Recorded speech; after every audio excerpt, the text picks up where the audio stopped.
Question इस तरह से पूछा जाता है कि 4 तरह की चीजें लिखी हुई हैं और उसको तुम्हें कैटेगराइज करना होगा कि what kind of token it is.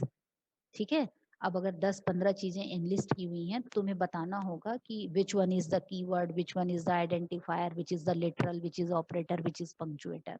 So this is the very first kind of question that is been asked in the examination, right.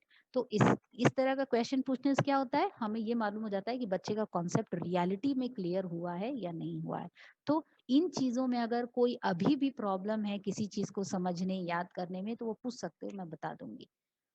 ठीक है, अब इसके बाद नेक्स्ट क्वेश्चन क्या आता है, जैसे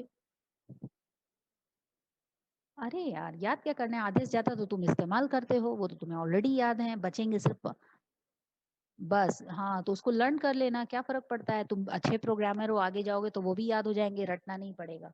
एक नजर देख लो, अल्फाबेटिकल है, बहुत आसानी से आ जाएगा। अब देखो नेक्स्ट टाइप का क्वेश्चन क्या आता है। नेक्स्ट टाइप का क्वेश्चन आता है कि जब हम आइडेंटिफायर की बात करते हैं तो मैंने तुम लोगों को रूल्स बताए थे कि क्या नेमिंग रूल होता है, कैसे हम किसी वेरिएबल का नेम लिखते हैं और उसके लिए क्या कॉन्स्टेंट्स हैं हमारे पास। तो उससे रिलेटेड क्वेश्चन डायरेक्ट नहीं पूछा जाएगा कि क्या रूल है, बल्कि ये लिख के दिया जाएगा, 4-5 तरह के आइडेंटिफायर लिखे होंगे, अब तुम्हें उसमें से वैलिड और इनवैलिड विद रीजन लिखना होता है। तो रीजन वही बच्चा लिख पाएगा जिसको पता है कि ये क्यों वैलिड है, ये क्यों इनवैलिड नेम है। ठीक है, तीसरे तरह का क्वेश्चन क्या आता है कि जैसे लिटरल्स में हम लोगों ने पढ़ा था different kind of values, I mean string literal हो सकता है, न्यूमेरिक लिटरल में 2 तरह का पढ़ा, डेसिमल, ऑक्टल, हेक्साडेसिमल। ठीक है, इस तरह के न्यूमेरिक लिटरल होते हैं। कॉम्प्लेक्स नंबर देखा हम लोगों ने, boolean literal, zero true false देखा, स्पेशल लिटरल नन देखा। तो इन लिटरल्स में से क्वेश्चन किस तरह से आएगा, लिटरल्स में से क्वेश्चन आ सकता है जैसे कोई भी वैल्यू लिखी हुई है, कोई भी लिटरल, कोई भी कांस्टेंट दिया है, तुम्हें उसका टाइप बताने को कहा जाएगा। ठीक है, जैसे मान लो कि बहुत सारे लिटरल कंफ्यूज करने के लिए ऐसे दिए रहेंगे जो 0 से शुरू हो रहे होंगे, तो तुम्हें लगेगा ये न्यूमेरिक है, डेसिमल है, तो तुम डेसिमल लिखोगे, पर वो डेसिमल नहीं होगा क्योंकि डेसिमल नंबर हमेशा 0 से कभी स्टार्ट नहीं होता। 0 से ऑक्टल या हेक्साडेसिमल, ऑक्टल नंबर 0 और एक्स होता है। ठीक है, हेक्साडेसिमल के लिए तो ये ऑक्टल के लिए क्या होता है, 0 और ओ। ठीक है, हेक्साडेसिमल के लिए 0 और एक्स से शुरू होता है। तो इन चीजों का ध्यान कर लेना। ऑपरेटर्स में क्वेश्चन क्या पूछा जाता है, ऑपरेटर्स में डिफरेंट काइंड ऑफ ऑपरेटर्स में कोई भी एक एग्जाम्पल होगा तो तुम्हें पूछा जाएगा कि ये किस तरह का है, या फिर उसमें से भी इम्पोर्टेंट क्या होगा, ये पूछा जाएगा प्रेसिडेंस क्या होता है। तो प्रेसिडेंस भी तुमसे डायरेक्ट नहीं पूछा जाता है कि प्रेसिडेंस रूल लिखो, ऐसा कुछ नहीं आता है। क्वेश्चन में ऐसा दिया जाएगा कि एक्सप्रेशन दिया रहेगा तो तुम्हें सॉल्व करके आंसर लिखना होगा। तो वो तो तुम तभी कर पाओगे जब तुम्हें एक्सप्रेशंस वो मालूम एक बार आपने होंगे। ब्रैकेट वाला दिया था ना, हाँ ऑफ लगाना कोर्स, होता है ये सब। प्रेसिडेंस प्रेसिडेंस याद होगा तब तुम कर पाओगे, नहीं तो नहीं हो पाएगा। ठीक, हाँ। अब इसमें से एक्सप्रेशन और स्टेटमेंट में कोई ऐसा खास नहीं, सिर्फ डिफरेंस आ सकता है कि एक्सप्रेशन और स्टेटमेंट में क्या अंतर है। ठीक है, और इसके बाद कमेंट कितने तरह का होता है, तो कमेंट में ये नहीं डायरेक्ट नहीं पूछेंगे कमेंट क्या है, कितनी तरह से लिखते हैं, ये सब कुछ नहीं होता है। कमेंट में क्वेश्चन मल्टीपल चॉइस में आएगा, अगर मान लो तो दिया रहेगा, कुछ लिखा रहेगा, कुछ मिसिंग होगा, या 2-3 तरह के एग्जाम्पल दिए होंगे, वैलिड इनवैलिड देखना होगा, बस इस तरह से, मतलब उसका एप्लीकेशन। अरे कमेंट का मतलब है हैशटैग लगा के लिख सकते हैं, ट्रिपल कोट्स में लिखते हैं, डॉक स्ट्रिंग में लिखते हैं, या अगर हम डबल कोट्स में लिखते हैं तो उसका क्या मतलब होता है, जब मल्टी लाइन बनाना होता है तो हम बैक स्लैश क्यों लगाते हैं, ये सब मैं बोल रही हूँ, उस पर बता रही हूँ। ठीक है, और मान लो एक प्रोग्राम का स्ट्रक्चर दिया है तो उसमें पूछ लेते हैं कि यहाँ फंक्शन क्या है, लाइन नंबर 4 क्या है, लाइन नंबर 3 क्या है, 8 क्या है, ऐसे करके एक प्रोग्राम का एक बेसिक स्ट्रक्चर में पूछ लेंगे, कुछ ऐसा। ठीक है,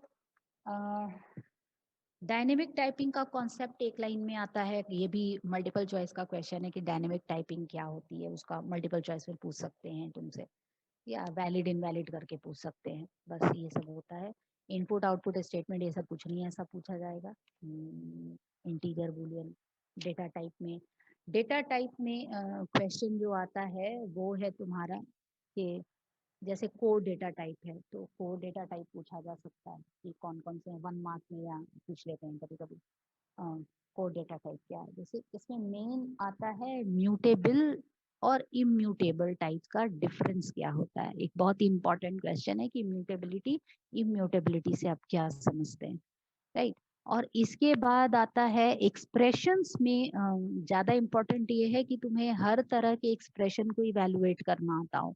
आई मीन एक्सप्रेशन लिखा है, प्रेसिडेंस रूल अगर तुम्हें पता होगा तो तुम खुद ही कर लोगे कि पहले कौन सा सॉल्व होगा। बस एक्सप्रेशन में तुम्हें सॉल्व करने के लिए आता है। कभी कभी सॉल्व करके ऑप्शन 4 दिए रहेंगे, या कभी कभी सॉल्व करने को आएगा, ऐसा ही आता है।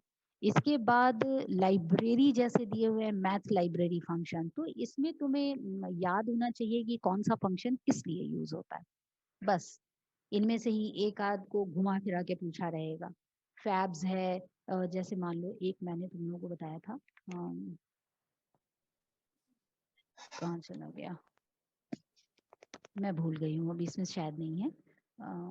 कुछ भी पूछेंगे जैसे फैब्स है, फ्लोर है, तो ये सब क्या काम करते हैं, एसक्यूआरटी है, ये फंक्शंस क्यों यूज होते हैं।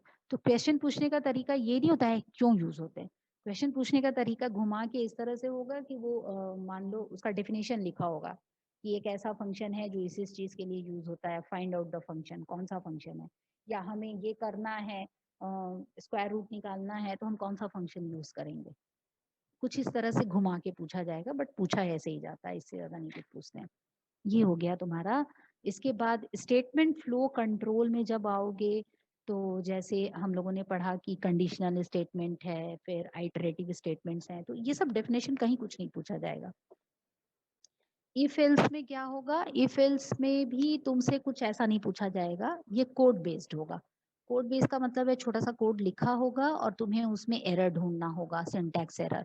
तो ये आपका इफ एल्स या इफ एलिफ में आता है। ऐसा देखो, जब बच्चों को सिंटैक्स एरर ढूंढने के लिए दिया जाता है तो इसका मतलब क्या होता है, वही बच्चा सिंटैक्स एरर ढूंढ पाएगा जिसने इफ एल्स को यूज किया होगा सही तरीके से। और इफ एल्स को यूज करने का मतलब है कि उसका कॉन्सेप्ट एकदम से क्लियर होगा, तभी वो जानेगा कि ये कोलन का क्या मतलब है, स्पेस क्यों छोड़ के लिखते हैं हम, एंड होने का क्या मतलब है, फंक्शन कैसे एंड हो रहा है, या इफ एल्स का सेगमेंट कैसे एंड हो रहा है। So this all, every question you are going to get is always application based, right. Nested if में है तो हम देखते हैं कि कहाँ पे कैसे उसका वो जाएगा, इंडेंटेशन कैसे हो रहा है। लूपिंग स्टेटमेंट में एक आध क्वेश्चन बहुत बेसिक सा पूछ लेते हैं, जैसे फॉर लूप है या वाइल लूप है तो क्या डिफरेंस है, जो उनका कैरेक्टरिस्टिक है ये पूछ लेते हैं। और जैसे रेंज फंक्शन हम लोग यूज करते हैं, तो रेंज फंक्शन कितने तरह से लिखते हैं, क्या होता है, ये ऐसे डायरेक्ट नहीं पूछेंगे, नेवर अ डायरेक्ट क्वेश्चन, हमेशा उसका इम्प्लीमेंटेशन घुमाकर, है ना, ताकि तुम्हें पता हो कि हाँ तुमने इसको यूज किया है। सिंपल सिंपल प्रोग्राम्स होंगे, बहुत एलिमेंट्री प्रोग्राम्स पूछे जाते हैं इसमें, लिखने के लिए प्रोग्राम नहीं आता कभी भी। छोटा सा कोड लिखा है, एरर ढूंढो, मिस किया हुआ है कोई लाइन, उसको कंप्लीट करो, इस तरह से आएगा तुम्हारा। जंप स्टेटमेंट में भी तुम्हें कभी डायरेक्ट नहीं पूछेंगे कि ब्रेक और कंटिन्यू क्या काम करते हैं, डिफरेंस लिखो, इस तरह से कुछ नहीं आता है। सेम कोड दो लिखे रहेंगे, एक में जंप कहीं पे यूज किया रहेगा ब्रेक, एक पे कहीं पे किया रहेगा तुम्हें कंटिन्यू, और तुम्हें उसके ऑप्शंस दिए रहेंगे और तुम्हें आंसर देखना होगा कि दोनों में क्या डिफरेंस है, किसका आंसर क्या होगा और क्यों होगा। वो तो तभी हो पाएगा जब तुम माइन्यूटली देखोगे। इस तरह के क्वेश्चन आएंगे जंप और उससे। लूप्स में नेस्टेड वगैरह हम लोग देख चुके हैं, कंट्रोल फ्लो में ये सब कहानी खत्म हो गई, पहला लेसन का रिवीजन खत्म। देखा हम कितने, पूछिए।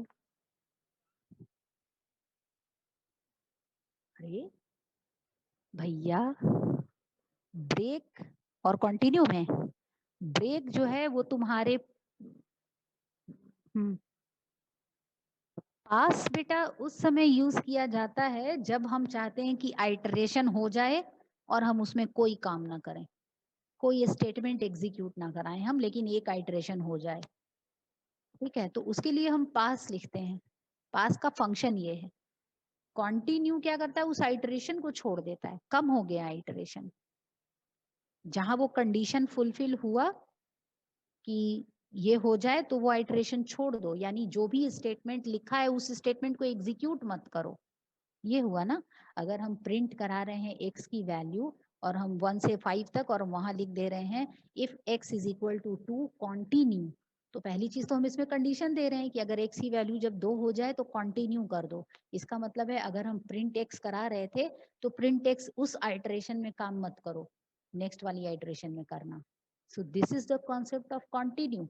और पास तो हम इसलिए लिखते हैं कि हम चाह रहे हैं कि 1 से 5 टाइम्स जो है लूप चले पर हमें कोई काम ना करना हो, मतलब कोई स्टेटमेंट एग्जीक्यूट जब हम नहीं कराना चाहते तो वहां पे क्या करेंगे। अब मान लो कि हम x को 5 टाइम्स लूप चला दे रहे हैं, ठीक है, और उसके अंदर कुछ भी नहीं लिख रहे हैं, नो स्टेटमेंट, तो कैसे काम चले, कैसे चलेगा। तब तो तुम बॉडी ऑफ वो सेगमेंट नहीं तुमने डिफाइन किया ना, हमने एक बना दिया लूप फॉर का चला दिया 1 से 5 तक एक्स के लिए और हमने उसमें कुछ नहीं कराया। तो इस लूप को हम कैसे लिखेंगे, हमने लूप की बॉडी में क्या लिखा, कुछ नहीं लिखा, तो फिर तो लूप इनकम्प्लीट सिंटैक्स हो गया। तो मेरा सिंटैक्स कंप्लीट हो जाए और हम काम भी कुछ ना करें तब हम पास यूज करते हैं। हमने लूप लिखा एक्स का for x in so and so, for x in range मान लो 0 to 4 था, 5 तक कर दिया और उसमें प्रिंट करा रहे थे एक्स को। अब हम प्रिंट प्रिंट कुछ नहीं कराना चाहते, हम लिख देंगे पास। पास एज अ स्टेटमेंट मैंने लिखा, तो अब क्या हुआ, बॉडी कंप्लीट हो गई उसकी फॉर की, क्योंकि एक स्टेटमेंट हो गया और वो एक ऐसा स्टेटमेंट है जो कुछ भी एग्जीक्यूट नहीं करता। दैट्स, इसलिए होता है ये अंतर है। तो फर्स्ट लेसन का समझ में आ गया तुम दोनों को? ठीक है, बोरिंग तो नहीं लग रहा है प्रत्युष? नहीं नहीं। तो इस तरह के क्वेश्चन बेटा फर्स्ट लेसन से होंगे। इसमें हम ये मेरा सब मतलब बताना, एकदम बेसिक है, मतलब जो हम लोग शुरू से हाँ पढ़ते बहुत आ रहे हैं। बिल्कुल बेटा, हम्म। रिवीजन 2 और 1 और 2 तो पूरा 11th का ही कोर्स तो है।